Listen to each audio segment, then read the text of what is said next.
नमस्कार, आपके साथ हूं मैं राजीव शर्मा। पाकिस्तान के लिए बलूचों के साथ ही टीटीपी भी अब बड़ी मुसीबत बन गया है। दोनों ही संगठन पाकिस्तान में बड़े और भयानक हमलों को अंजाम दे रहे हैं।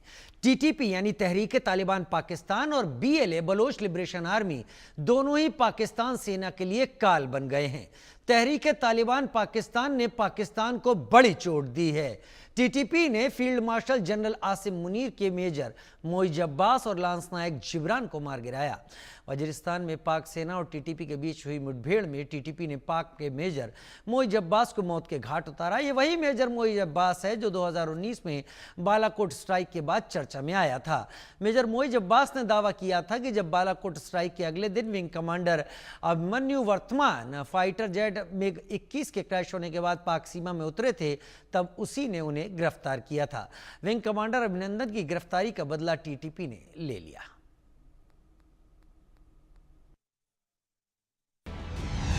मुनीर का मेजर मोइज अब्बास टीटीपी ने कर दिया खलास।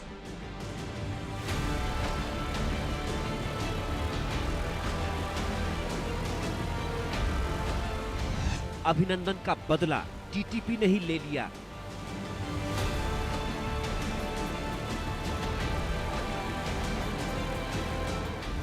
वजीरिस्तान में भीषण मुठभेड़, टीटीपी ने मेजर को किया ढेर।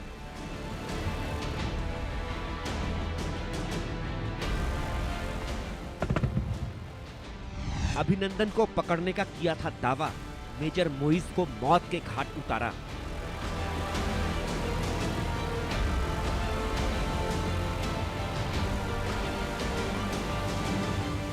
टीटीपी का खंजर, मारा गया मुनीर का मेजर।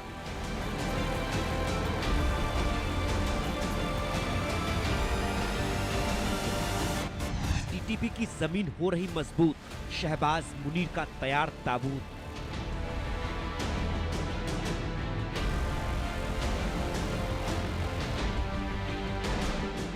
टीटीपी का जोश हाई, मुनीर के मेजर की गर्दन उड़ाई। पाकिस्तान के वजीरिस्तान में सेना से मुठभेड़ के दौरान टीटीपी ने कैसे जनरल आसिम मुनीर के मेजर मोइज अब्बास को ढेर किया, कैसे पाक सेना को बड़ा झटका दिया, इस रिपोर्ट में देखिए। मुनीर का मेजर मोइज अब्बास टीटीपी ने कर दिया खलास।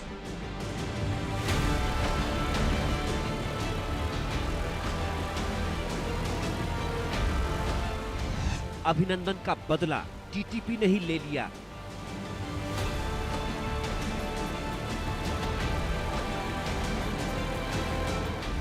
वजीरिस्तान में भीषण मुठभेड़, टीटीपी ने मेजर को किया ढेर।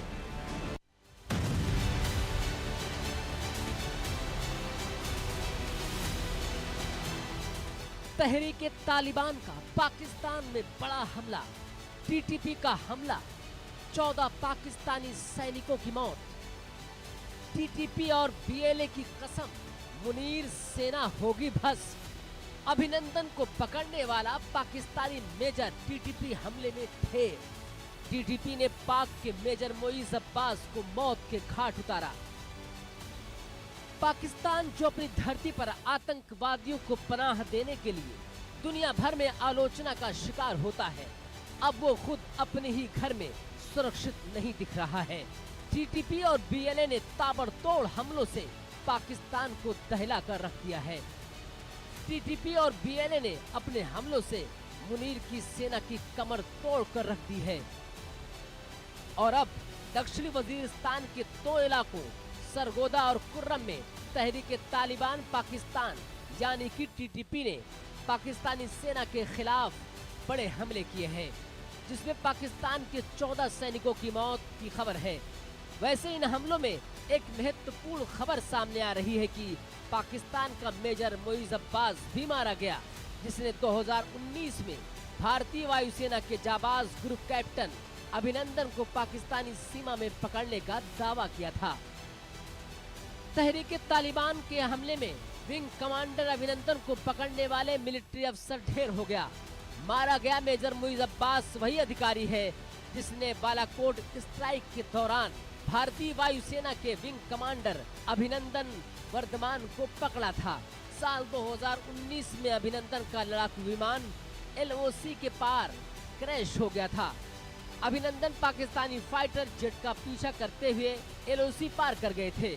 पाकिस्तानी एयरफोर्स के खिलाफ कार्रवाई में अभिनंदन का MiG-21 क्रैश हो गया था। अभिनंदन को पकड़ने के बाद मेजर मोइज अब्बास ने खूब सुर्खियां बटोरी थी, लेकिन जल्द ही पाकिस्तान को भारत के सामने घुटने टेकने पड़े और उसने विंग कमांडर अभिनंदन को सकुशल वापस भेजा था। पाकिस्तान के सीमावर्ती इलाकों में पाकिस्तानी आर्मी को कई संगठनों से लड़ना पड़ रहा है। तहरीक-ए-तालिबान पाकिस्तान और बलूच लिबरेशन आर्मी ने शहबाज सरकार और मुनीर आर्मी को बड़ी चोट पहुंचाई है। आलम यह है कि TTP और BLA के हमलों से पाकिस्तान आर्मी में अभी भी काफी खौफ नजर आ रहा है। Bureau report, India news. दो खास मेहमान हमारे साथ इस वक्त जुड़ रहे हैं इस डिस्कशन में शामिल होने के लिए। मेरे साथ इस वक्त जुड़ रहे हैं अहमर मस्तिकान, जो कि बलोच जर्नलिस्ट हैं, USA से हमारे साथ लाइव जुड़े हैं और ब्रिगेडियर रिटायर्ड शरदेंदु रक्षा विशेषज्ञ के तौर पर। सबसे पहले अहमर मस्तिकान भाई, बहुत स्वागत के साथ आप ही का रुख करते हैं। इस TTP को लेकर पाकिस्तान आर्मी तो बहुत सारे दावे करती रहती है, लेकिन TTP को लेकर दावे करती थी कि ये तो हमारे ही सिखाए हुए लोग हैं, इन्हें तो हमने ही गुरिल्ला वॉरफेयर सिखाया है, इनको तो हम कान पकड़कर सीधे रास्ते पर ले आएंगे। लेकिन TTP उनकी नफरी को कम कर रही है, उनके मेजर तक को खत्म कर दे रही है, और वही BLA उनके साथ इस वक्त कर रही है।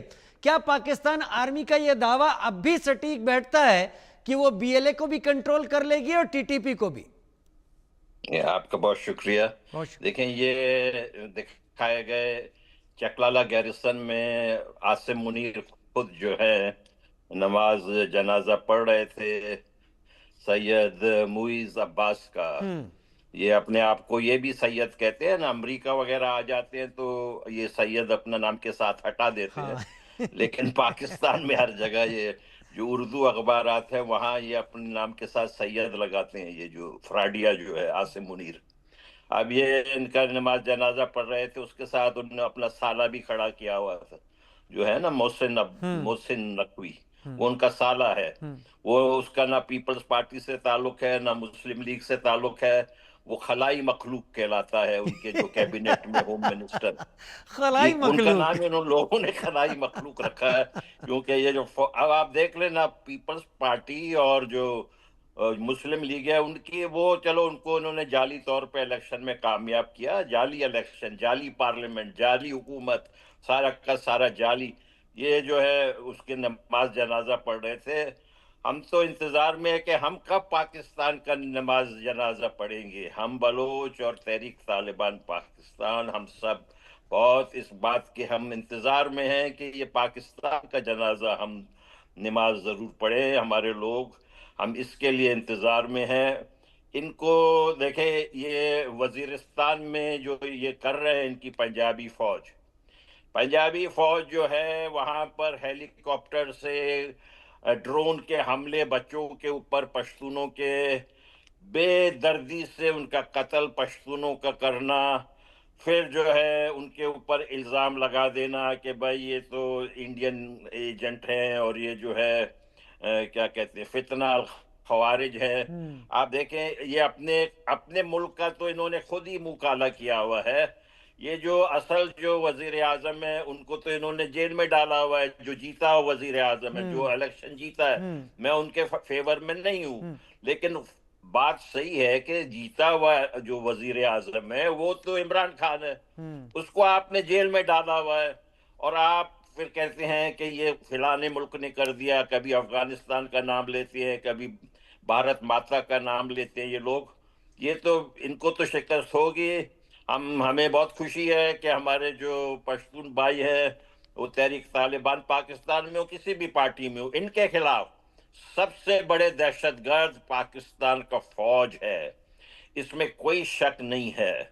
और दुनिया की सबसे बदतरीन दहशतगर्द जो ऑर्गेनाइजेशन है वो पाकिस्तान की फौज और ISI है। आपको भी मालूम है, हमें मालूम है, हम हर रोज ये देख रहे हैं। हमारे तरफ इन्होंने जो है अपने ही आइन के ये दजिया बिखेर दिए अपने मुल्क के। अब देखें, हमारे लीडर जो हैं, हमारे जो डॉक्टर मारंग बलोच हैं, जिसको मैं डिफेक्टो प्राइम मिनिस्टर कहता हूं, और उनके साथियों को इन्होंने एक जो कानून है इनका एमपीओ, उसके अंदर 90 दिन से ज्यादा आप नहीं रख सकते पाकिस्तान के आइन के आर्टिकल 10 सेक्शन 4 के मुताबिक। वो 90 दिन से गुजर गए, ना कोई बोर्ड रिव्यू हुआ, ना कुछ हुआ है। आसिम मुनीर जो है, इसने अपना हार्ड स्टेट पॉलिसी, देखें ये जो हार्ड स्टेट पॉलिसी के मुताबिक ये काम कर रहा है, ड्रोन के अटैक पश्तूनों के ऊपर कर रहा है, हमारे महिलाओं को इसने जो है जेल में बंद किया हुआ है। आपके यहाँ पहलगाम में इसने उसी हार्ड स्टेट पॉलिसी के मुताबिक हमला किया था, इसमें कोई शक नहीं है। ये इतने महाजों पे कैसे लड़ेगा? हम इनको जरूर शिकस्त देंगे, हमें बिल्कुल यकीन है। देखिए, मुझे जैसा यकीन है कि कल के दिन सूरज निकलेगा, ऐसे ही मुझे यकीन है कि बलूचिस्तान आजाद होगा। आमीन, यही हो, हम दुआ यही करेंगे। लेकिन एक चीज बड़ा आपसे ही पूछ लूं, उसके बाद ब्रिगेडियर शरदेंदु का रुख करूंगा। मुझे ये बताइए, केपीके के इस तरफ भी पश्तून है और उधर अफगानिस्तान में भी पश्तून है, इधर बलूचिस्तान में भी पश्तून है और ईरान के उधर के हिस्से में भी पश्तून है। कोई भी बदलाव इस आबादी के जरिए अगर होता तो बहुत बड़े प्रेशर के जरिए हो सकता था। क्या एक नहीं हो पा रहे हैं दोनों तरफ के पश्तून और दोनों तरफ के बलोच?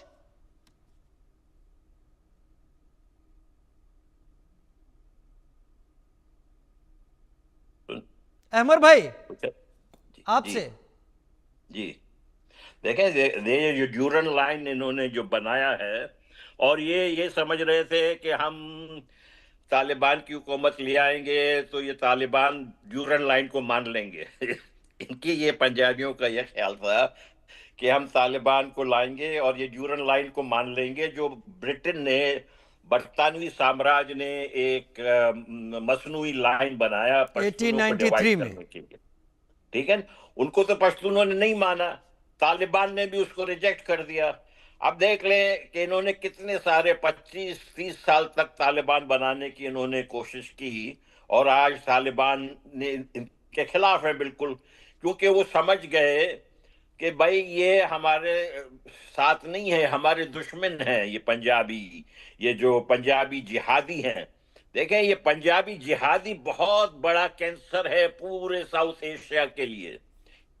इस कैंसर को शिकस्त देना हम सबका फर्ज है। मैंने तो अपने नौजवानों से कहा है, बलोच नौजवान, चाहे वो लड़की हो लड़के हो, आप इनके कम से कम 10 सिपाहियों को जन्नत जरूर भेजें।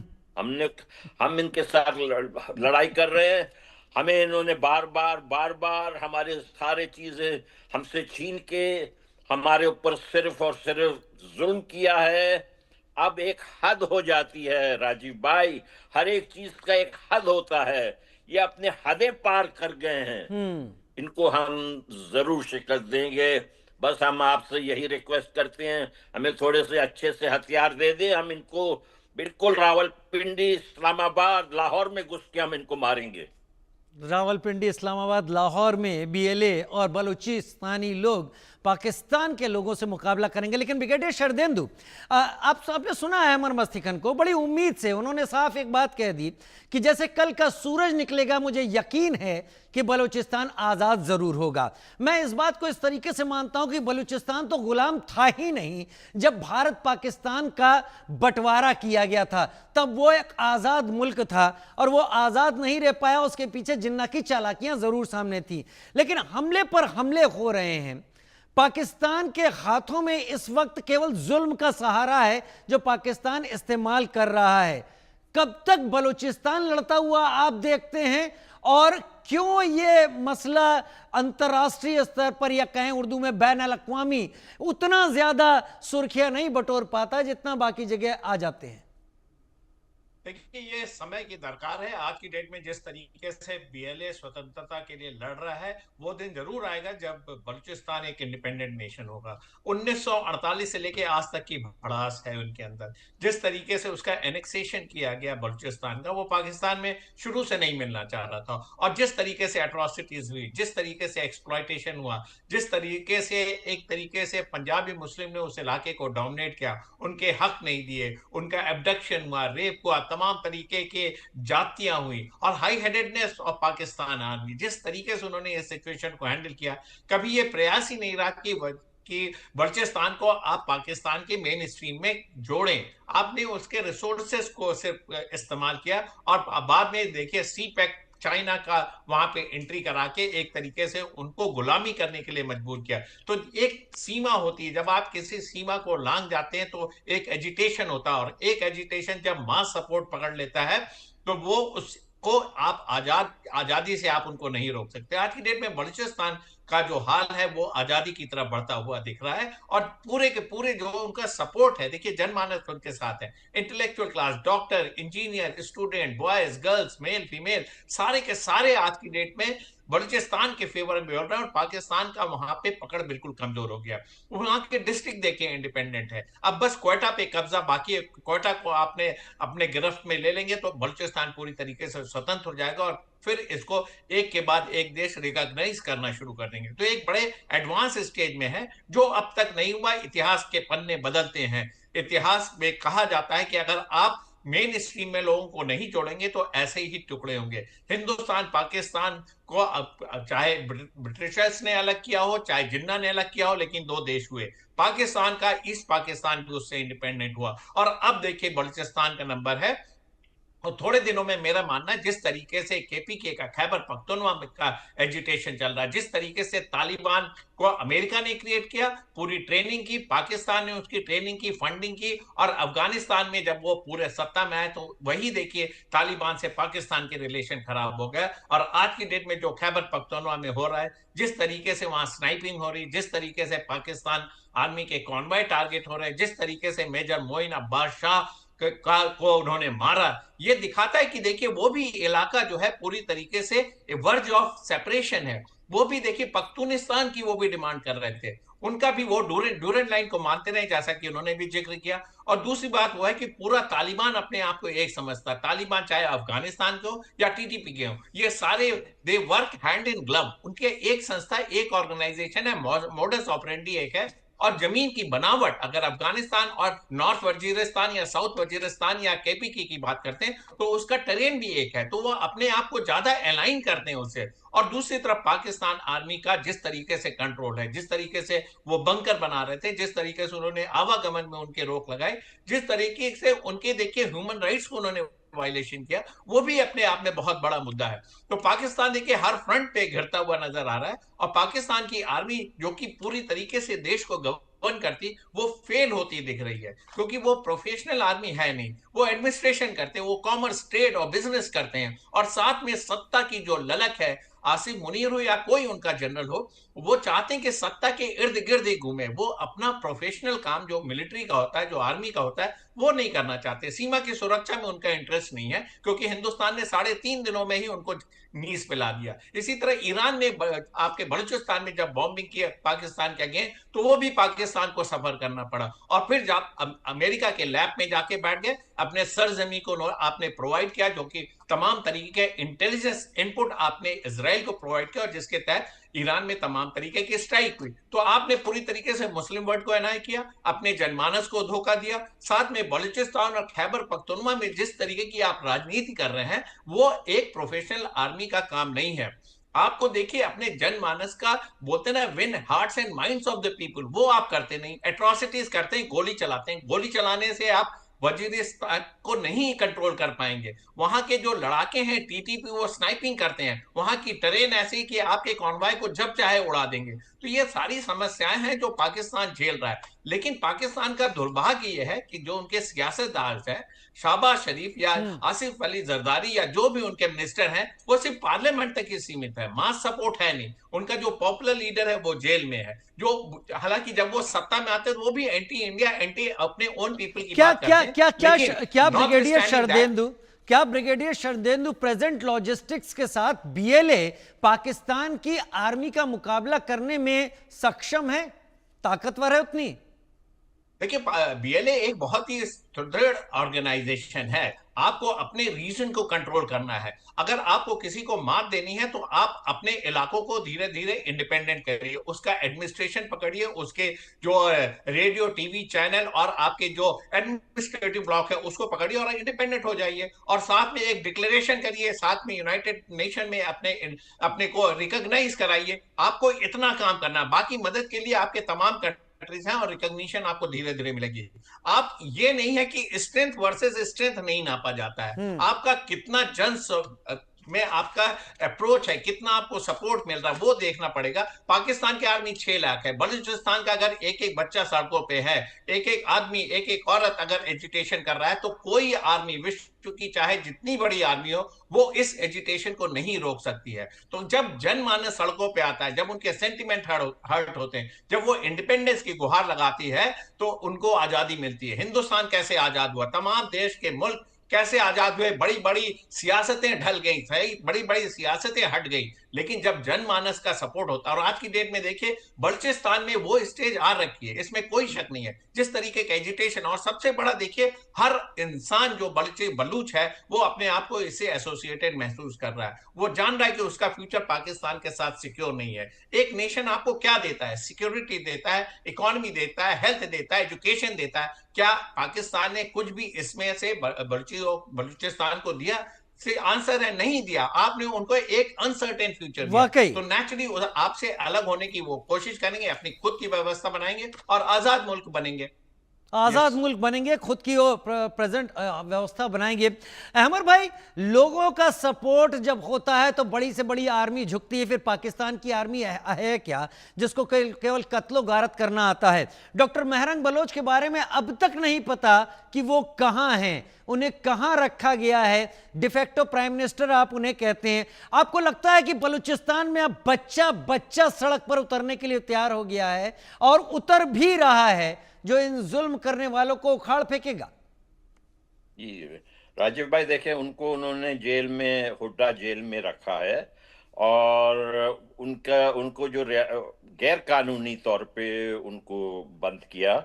और जो हुड्डा जेल के हमीदुल्लाह पेची हैं जेल सुपरिंटेंडेंट, वो अभी आईएसआई के कारिंदे हैं।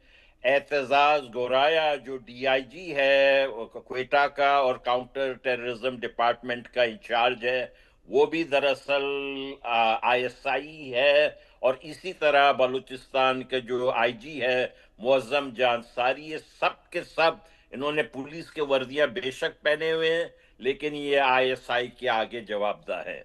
और ये इन्होंने देखे, अब उनके 90 दिन पूरे हो गए तो इनके पास कोई जवाज जो है आईनी तौर पर नहीं है कि उनको जेल में रखें। उन्होंने पूरी बलूचिस्तान की वो आवाज बन गई, उनको कबाइल, सारे कबीले के लोग सारे शहरों में। आप देखें, हमारे शहर जो है, जाहिर है मुंबई जैसे बड़े शहर तो नहीं है, हमारे छोटे छोटे शहर हैं, 50,000 60,000 की आबादी वाले। हर शहर में जो है महरंग के लिए जुलूस निकले उनके फेवर में। यहाँ तक कि ईरान के शहरों में, ईरान के अंदर जो बलोच इलाके हैं, वहां पर भी डॉक्टर महरंग के लिए। वो देखें, हमारी कौम की आवाज है। इनके हाथ में, पाकिस्तान के ये फौजियों के हाथ में चाइना और अमेरिका के कुछ हथियार हैं, वाकई उसके जोर के ऊपर ही हमारे ऊपर मुझे सिर्फ इतना लग रहा है अहमद भाई, मुझे सिर्फ इतना लग रहा है, हर जगह से अगर बच्चे निकल रहे हैं, लोग निकल रहे हैं, तो आपकी वो बात जल्द सच होने वाली है कि जैसे सूरज का निकलना सच है, वैसे बलूचिस्तान की